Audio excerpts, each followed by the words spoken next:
तो hello friends, welcome to इसी English summary. तो आज की क्लास में हम पढ़ने वाले हैं क्लास 11th की एक पोएम जिसका नाम है फादर टू सन। और ये पोएम लिखी गई है बाय एलिजाबेथ जेनिस। और ये जो पोएम है इसमें रिलेशनशिप बताया गया है फादर और सन का।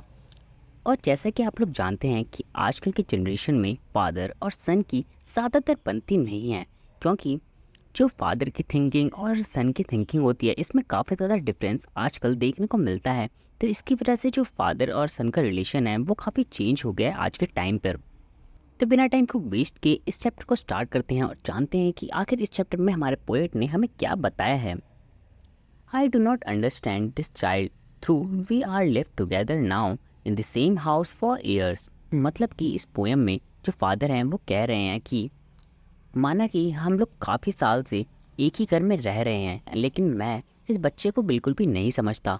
वो अपने बेटे को मेरा बेटा नहीं कह रहे हैं, मेरा बच्चा नहीं कह रहे हैं, वो कह रहे हैं इस बच्चे को। मतलब उनका रिलेशन इतना ज़्यादा गैप में है, वो इतना ज़्यादा कम बात करते हैं, वो उसे अपने चाइल्ड भी नहीं कह रहे। I know nothing of him so I try to build up a relationship from how he well small jet I have killed. मतलब उसके फादर कहते हैं कि मैं इसके बारे में कुछ भी नहीं जानता और मैं वो रिलेशनशिप वापसी बिल्ड करना चाहता हूँ जब हम ये छोटा बच्चा था तब वाला। मतलब कि जब बच्चे छोटे होते हैं तो अपने फादर के साथ काफ़ी घुल मिल के रहते हैं, वो उनके साथ खेलते हैं और वो कुछ भी बताने से कतराते नहीं हैं उन्हें।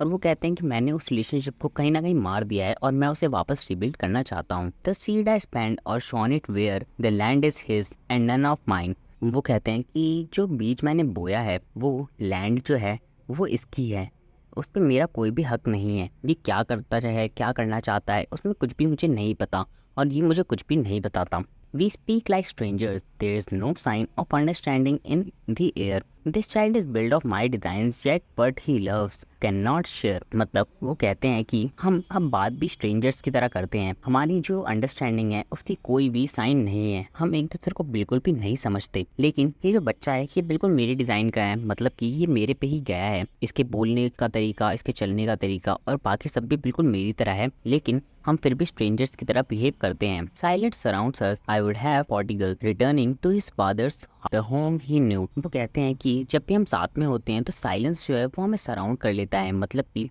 हम बिल्कुल भी बात नहीं करते और आसपास बिल्कुल ही सन्नाटा हो जाता है। वो कहते हैं कि मैं इसे प्रोडिकल बनाने को भी तैयार हूँ, मतलब कि जो फिजूल खर्ची करते हैं वो भी बनाने को तैयार हूँ, लेकिन पूरे पुराना रिलेशनशिप था वो ये वापस मेरे साथ बिल्ड कर ले। Rather than see him make and move his world, I would forgive him too, sharpening from sorrow a new love। मतलब वो कहते हैं कि rather than वो अपनी एक नई फैमिली बनाए, स्ट्रेंजर्स के साथ वो बाहर जाकर नए लोगों को ढूंढे, वो मेरे साथ वापसी अपना रिलेशनशिप बना ले और मेरे साथ वापस आ जाए, क्योंकि उसकी असली फैमिली तो आखिर मैं ही हूँ। Father and son we both must live on the same globe the same land he speak. I cannot understand myself why anger grows from grief.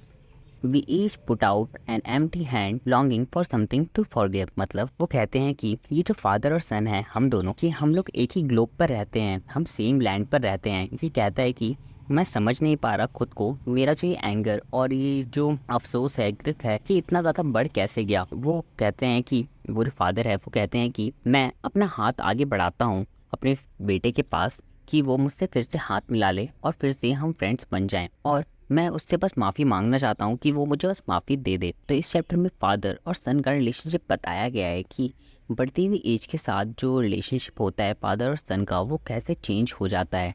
जो बेटे होते हैं वो अपने फादर से बात तक नहीं करते, वो सोचते हैं कि वो उन्हें अंडरस्टैंड नहीं करेंगे। तो इस चैप्टर में सिर्फ इतना ही। इस तरीके की और समरी जानने के लिए मेरे चैनल को सब्सक्राइब करें। Thank you.